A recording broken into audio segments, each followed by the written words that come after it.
안녕하세요. 엔타임 강사 강현입니다. 오늘 핵심 마지막 때 48강은 이제 이사야서 14장을 통해서 적그리스도를 한번 살펴보도록 하겠습니다. 그렇죠. 그래서 이사야서 14장에 나타난 우리에게 예언된 적그리스도라고 하는 것입니다. 그래서 보면은 이사야서 14장은 이제 바벨론 왕에 대해서 예언되어 있다. 근데 그 바벨론 왕이 나타내는 게 이제 아주 근원적으로는 사단에 대한 정보를 우리에게 주고 있다.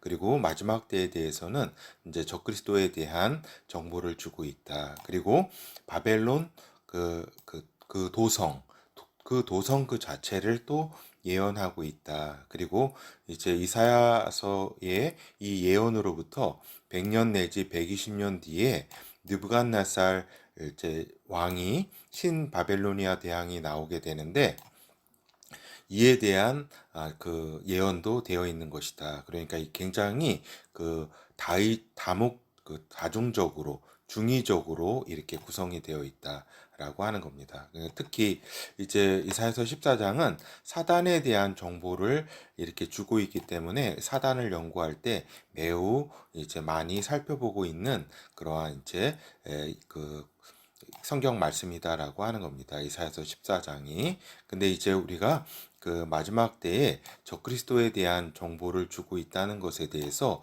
이렇게 우리가 좀 알아야 된다라고 하는 겁니다. 이 부분은 좀 어떻게 보면은 마지막 때에 대한 이제 사단의 아들이 결국에는 적그리스도이기 때문에 사단의 이런 모든 속성을 이제 적그리스도가 띠게 되기 때문이다라고 하는 겁니다. 그래서 우리가 이제 이러한 적그리스도는 어떠한 존재인지 더욱더 명확하게 우리가 알 수가 있는 거죠. 이제 본어에 들어가서 이제 적그리스도는 마지막 때 바벨론 왕으로 불리게 될 것이다라고 하는 겁니다. 이 부분은 어때요? 그 요한계시록을 통해서도 요한계시록 이제 18장을 통해서도 이제 바벨론 그 도성이 멸망하는 그 부분이 나오고 이렇잖아요. 그렇죠. 16장 그 계시록 16장에도 이제 바벨론 그 보좌, 적그리스도의 보좌가 바벨론이라는 것을 우리가 또한 알 수 있고 그 부분도 그 대접 심판을 통해서 이제 멸망하고 있는 모습을 우리가 이렇게 알고 있잖아요. 그렇죠? 근데 이제 이사야서 14장을 통해서 이제 그 이러한 바벨론 왕으로서 적그리스도가 마지막 때에 나타나게 될 것이다라는 것도 알 수가 있습니다. 방금 말씀드린 것처럼 요한계시록 18장을 통해서 이제 적그리스도의 보좌가 이제 도성 바벨론이다. 근데 이 도성 바벨론이 결국에는 멸망하게 될 것이 예언되어 있는 거죠. 그러니까 이사야서 14장도 그렇고 요한계시록 18장을 통해서도 도성 바벨론과 적그리스도가 멸망을 하게 된다라는 것을 알 수가 있습니다. 그래서 특별히 이사야서 14장 중에서도 4절에서 24절이 이제 바벨론 왕 적그리스도의 멸망에 대한 예언이 기록되어 있는 구절이다라고 하는 겁니다. 4절에서 24절까지. 그래서 이제 요 내용을 보면은 결국에 여호와께서 바벨론 왕의 홀을 꺾으실 것이다라고 하는 거죠. 그렇죠. 가장 요 예언의 성취가 느부갓네살 그 바벨론 왕의 홀부터 꺾으셨죠. 그죠? 그렇지만은 그당 바벨론 그 느부갓네살 왕뿐만 아니라 이제 마지막 때 그리고 아주 깊이는 이제 그 사단의 그런 모든 권세를 다 하나님께서 꺾으시겠다고 하는 그러한 예언이라고 볼 수 있겠습니다. 그래서 보면은 적그리스도는 열방을 억압하게 될 것이다라고 기록이 되어 있다라고 하는 겁니다. 그러니까 느부갓네살 왕 곧 신바벨로니아 제국은 어때요? 그 중동 지역 일부만 거기에 이제 통치를 했지 모든 열방을 다 다스리지는 않았잖아요. 그죠? 그렇기 때문에 열방을 다 억압할 것이라고 하는 바벨론 왕이 그렇게 억압할 거라고 되어 있는데 그거는 곧 마지막 때의 적그리스도를 나타낸다라고 우리가 알 수가 있겠습니다. 그리고 또한 이제 주목할 부분은 이제 음부로 내려가게 될 적그리스도라고 하는 겁니다. 그래서 이 부분은 이제 요한계시록과 이제 다니엘서 이 부분을 이렇게 강의를 하면서 이제 예전에 안티오쿠스 에피파네스 4세가 죽음 이후에 이제 무적행에 이제 그러니까 지옥의 일부인 무조갱에 들어갔다가 이제 마지막 때에 나온다는, 그러니까 적그리스도로 나온다고 하는, 그 전까지는, 죽기 전까지는 일반인이었죠, 그죠? 그렇지만은 죽고 나서는 무조갱에 있다가 이제 마지막 때에 이제 그 적그리스도로 나온다. 근데 이제 이 부분에 대해서 이제 이 존재가 음부로 내려가게 될 그러한 존재라고 하는 것이 그 이사야서 14장에 예언되어 있다. 그래서 음부에 무적에게 들어가 있다가 나올 자가 적그리스도라고 하는 것. 그리고 음부에 있던 자들이 이제 적그리스도가 음부로 왔음을 영접했다. 그리고 조롱을 하는 그러한 처지의 존재가 되었다라고 하는 거죠. 그리고 음부의 구데기에 덮여서 이제 치욕을 받은 그러한 이제 존재이기도 하다라고 하는 거죠. 여기서 음부라고 하면 이제 지옥을 의미한다라고 하는 겁니다. 헬.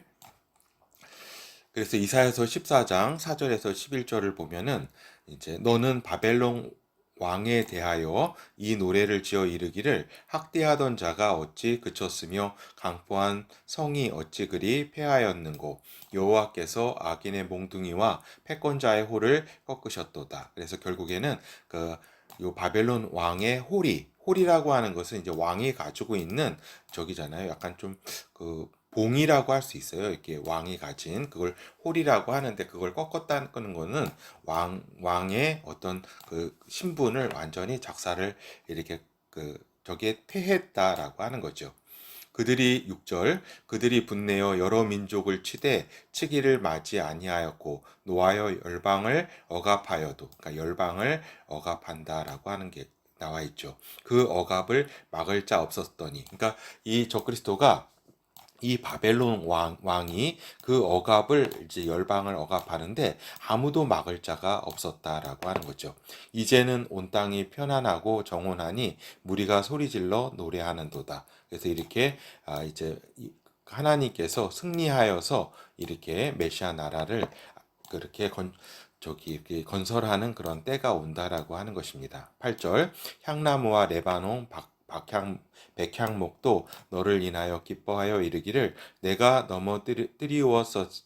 뜨리웠은즉 올라와서 우리를 작벌할 자 없다 하는도다. 아래의 음부가 너로 인하여 소동하여 너의 오음을 영접하되 그것이 세상에서의 모든 영웅을 너로 인하여 동하게 하며 열방의 모든 왕으로 그 보좌에서 일어서게 하므로 그들은 다 내게 말하여 이르기를 너도 우리같이 연약하게 되었느냐 너도 우리같이 되었느냐 하리로다. 그렇죠. 그러니까 이 세상의 모든 하나님께 속하지 않은 영웅들이 이러한 이제 음부에 이제 내려가게 된다라고 하는 것인데, 이러한 이제 이들이 먼저 그 음부에 있어서 이제 그 적그리스도가 이 존재가 여기에 이제 음부에 오게 됨으로써 그들을 이제 너가 그렇게 연약하냐 너도 우리 같이 이렇게 되었느냐 이렇게 조롱한다라고 하는 이야기입니다. 11절 내 영화가 음부에 떨어졌으며 너의 비파 소리까지로다. 구데기가 내 아래 깔림이며 지렁이가 너를 덮었도다. 이렇게 그 지렁이 구더기 이 부분은 그 지옥에 구덩이와 이렇게 지렁이가 있다라고 하는 부분은 요 이사야서뿐만 아니라 또 주님께서 그 지옥에 대해서 설명하실 때도 이렇게 말씀하셨잖아요. 그렇죠. 이토록 이제 그 적그리스도가 이제 이러한 이제 곳에서 그 고통을 받게 된다라고 하는 겁니다. 근데 그 적그리스도가 이 나중에는 불못에서 고통을 받는데 그 전에 이제 이러한 그 지옥과 그 무적행에 의해서 이러한 조롱을 받게 된다라고 하는 거죠. 알겠죠? 그래서 하나님을 대적하는 자 적그리스도다. 그래서 교만함이 하늘을 찌른다. 그래서 가장 높은 구름에 올라 지극히 높은 자와 비길이라. 그렇죠. 이것이 이제 어떻게 보면은 우리가 이제 요거가 저게 아니에요. 사단의 어떤 그러한 그 마음 상태라든가 이것을 잘 알려준 그 구절 아니에요. 그죠? 근데 그것이 또한 사단의 아들인 적그리스도 또한 하나님을 향하여 이랬다라고 하는 겁니다. 가장 높은 구름에 올라 지극히 높은 자와 비길이라라고. 그래서 땅을 진동시키며 열국을 경동시켰다라고 이 자가 이제 적그리스도라, 바벨론 왕이다. 적그리스도라고 하는 것입니다. 그래서 또한 이 자는 세상을 황무케 할 자로, 그러니까 세상을 피폐하게 만들 자로 이렇게 예언이 되어 있다. 결국에는 강림하시는 예수 그리스도의 입에서 나오는 검에 죽게 됨을 우리가 또한 이사야서를 통해서 알 수 있다라고 하는 겁니다. 계속 이어서 우리가 이제 10절까지 살펴봤잖아요. 그 11절까지 살펴봤는데 12절부터 이제 19절까지 살펴보도록 하겠습니다. 여기 좀 잘못 썼네요. 너 아침의 아들 계명성이여 어찌 그리 하늘에서 떨어졌으며 너 열국을 덮는 자여 어찌 그리 땅에 찍혔는고. 그렇죠. 이 부분은 이제 사단을 연구할 때 사단이 그 어떤 존재인지 이렇게 우리가 잘 알 수 있는 구절이잖아요. 그죠? 처음에는 하늘에서 이렇게 하나님과 같이 있었다가 거기서 떨어지게 되고 쫓겨나게 되고 또 이렇게 땅으로 이렇게 쫓겨난 자다라고 우리가 이제 사단을 알 수가 있습니다. 근데 이 자가 결국에는 저기잖아요. 사단의 아들인 적그리스도도 나타내는 그러한 또한 예언이다라고 하는 겁니다. 그래서 아침의 아들 계명성이다. 그러니까 자신을 계명성으로까지 이렇게 여기고 또 이렇게 굉장히 교만했다. 13절 계속 내가 내 마음에 이르기를 내가 하늘에 올라 하나님의 무별 위에 나의 보좌를 높이리라. 내가 북극 지폐의 산 위에 자정하리라. 가장 높은 구름에 올라 지극히 높은 자와 비기리라 하도다. 그렇죠. 이 부분이 이제 방금 말씀드린 것처럼 사단의 어떤 연구를 하는데 핵심 구절입니다. 이런 교만함, 하나님께 대적을 했다라고 하는 겁니다. 그러니까 이 구절이 또한 적그리스도가 큰 입을 가지고 하나님께 신성모독하는 그러한 저기 발언을 하고 이러잖아요. 그렇죠. 그래서 이 구절이 또한 사단뿐만 아니라 사단의 아들 적그리스도, 교만한 하나님을 대적하는 자 적그리스도를 또 예언하는 중복적으로 적용되는 말씀이라고 하는 겁니다.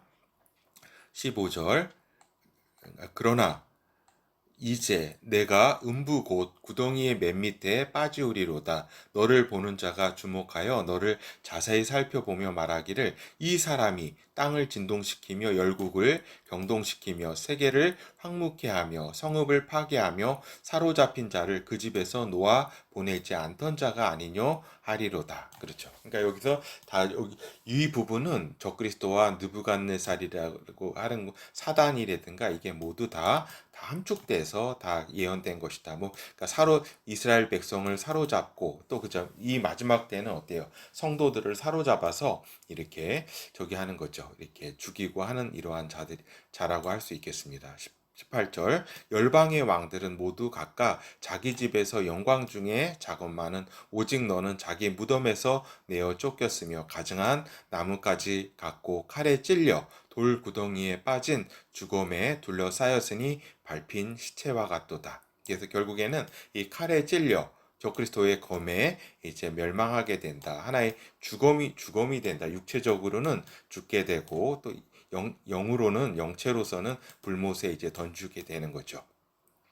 요한계시록 19장 15절에 그의 입에서 이한 검이 나오니, 그러니까 날카로운 검이 나오니 그것으로 만국을 치겠고 친히 저희를 철장으로 다스리며 또 친히 하나님 곧 전능하신 이의 맹렬한 진노의 포도주 틀을 밟겠고. 그래서 여기서 요한계시록 19장의 15절에서의 그의 입은 이제 예수 그리스도죠. 예수 그리스도께서 강림하시면서 아마겟돈 전쟁에서 검으로 예수 그리스도의 입에서 나오는 검으로 이를 죽이겠다라고 하는 것입니다. 그래서 결국에는 이렇게 칼에 찔려 그 검으로 이제 죽음에 이제 이르게 된다 이 얘기입니다.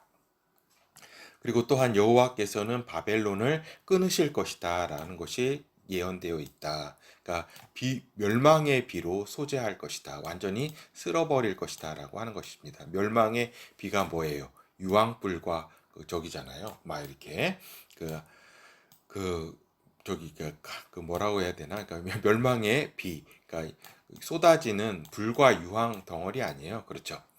그래서 저 적그리스도와 도성 바벨론의 멸망을 여호와께서 반드시 이루시겠다고 하셨다. 하나님께서 결심하신 거를 그 누구도 이제 어찌할 수 없다라고 하는 것입니다. 그렇죠. 이것이 이제 이사야서 계속 이어서 14장 20절에서 24절까지 잘 기록이 되어 있다라고 하는 겁니다. 내가 자기 땅을 많게 하였고 자기 백성을 죽였으므로 그들과 일반으로 안장함을 얻지 못하나니 악을 행하는 자의 후손은 그렇죠. 악을 행하는 자의 그 자손은 뭐예요? 이게 저기 악을 행하는 자 사단과 그 아들 적그리스도 아니에요. 그죠? 영영이 이름이 나지 못하리로다 할지니라. 너희는 그들의 열조의 제약을 인하여 그 자손 도륙하기를 예비하여 그들로 일어나 땅을 취하여 세상의 성읍을 충만케 하지 못하게 하라. 만군의 여호와께서 말씀하시되 내가 일어나 그들을 쳐서 그 이름과 남은 자와 아들과 후손을 바벨론에서 끊으리라. 나 여호와의 말이니라. 그래서 바벨론의 그 도성 적그리스도의 보좌인 도성을 완전히 박살내겠다라고 하는 하나님의 의지다라고 하는 겁니다. 완전히 끊어서 그 사단과 그 적그리스도와 그 부하들을 바벨론에 있는 그러한 모든 자들을 끊어 없어지게 할 것이다라고 하는 것입니다.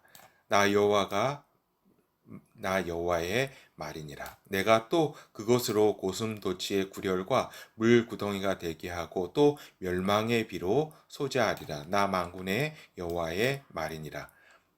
만군의 여호와께서 맹세하여 가라사대 나의 생각한 것이 반드시 되며 나의 경영한 것이 반드시 이루리라. 그래서 뭐예요? 내가 경영하고 계획하고 나의 생각이 바벨론 도성과 바벨론 왕을 완전히 박살을 내겠다 이 말씀입니다. 그렇죠. 요한계시록 16장 19절. 그래서 결국에는 마지막 때 큰 성이 바벨론 성입니다. 새 갈래로 갈라지고 만국의 성들도 무너지니, 그러니까 세상의 모든 도시가 다 무너지게 된다 이 말입니다. 그래서 큰 성 바벨론이 하나님 앞에 기억하신 바 되어 그의 맹렬한 진노의 포도주 잔을 받음에, 그렇죠. 그래서 이제 적그리스도의 도성이 될 이 바벨론이라고 하는 겁니다. 그러니까 이러한 이 부분을 잘 여러 번 말씀을 드렸습니다. 요한계시록 18장 21절. 이에 한 힘센 천사가 큰 맷돌 같은 돌을 들어 바다에 던져 가로되 큰 성 바벨론이 이같이 몹시 떨어져 결코 다시 보이지 아니하리로다. 그렇죠. 그래서 음녀이기도 하고 적그리스도의 아내이기도 하며 또 이렇게 적그리스도의 보좌인 그 바벨론, 그래서 사단의 어떤 그 본부인 그러한 이제 바벨론 왕은 이제 사단과 적그리스도와 이러한 이제 그 예전에 또 그 느부갓네살 왕이라든가 이러한 저기를 다 바벨론 왕들이다라고 하는 겁니다. 그래서 이 결어를 살펴보도록 하겠습니다. 그래서 이제 이사야서 14장은 마지막 때 적그리스도에 대한 예언임을 우리가 알아야 된다라고 하는 겁니다. 그래서 보통 보면 아까도 말씀드린 것처럼 요 14장에 이제 사단에 대한 이제 연구를 할 때에 교만한 자, 하나님께 대적하는 자, 그 아침의 아들, 그 계명성, 그렇죠. 이런 식으로 사단의 어떤 본질과 존재에 대해서 잘 알려주는 예언이면서 동시에 그 마지막 때 적그리스도에 대한 예언이다. 아주 가깝게 이사야가 예언한 가장 가깝게는 느부갓네살 또 바벨론 왕과 그 바벨론 왕조라고 할 수가 있겠죠. 하여튼 그 망했던 것처럼 다시 또 일어나겠지만 망하게 될 것이다. 바벨론 도성은 적그리스도의 보좌다. 그래서 하나님은 적그리스도와 바벨론을 박멸이라고 할 것이다. 박멸하게 될 것이다라고 하는 겁니다. 이것이 하나님의 의지고 그렇다. 그래서 이사야서 14장은 이제 다의적으로 굉장히 예언되어 있다. 다중적으로 예언되어 있다라는 말씀을 드렸습니다. 그래서 하나님의 적그리스도에 대한 결말이 어떠한 것인지를 잘 알려주고 있다라고 하는 것입니다. 그래서 사단의 아들로서 잠시 권세를 받게 될 적그리스도다. 그래서 이제 그의 멸망이 예언되어 있다 이처럼, 그래서 이 말씀대로 그 나타나게 될 것이고 또 멸망하게 될 것이 이 말씀대로 이루어지게 될 것이다라고 하는 것입니다. 그래서 오늘 그 이사야서 14장을 통해서 이제 적그리스도라고 하는 존재가 이제 어떠한 존재이고 또 마지막 때 나타나서 이제 그렇죠. 그가 이제 우리가 이제 굉장히 또 주목할 부분은 그가 이제 무적행에서 조롱을 받던 또 자였음을 우리가 또한 이렇게 알 수 있었습니다. 예, 감사합니다.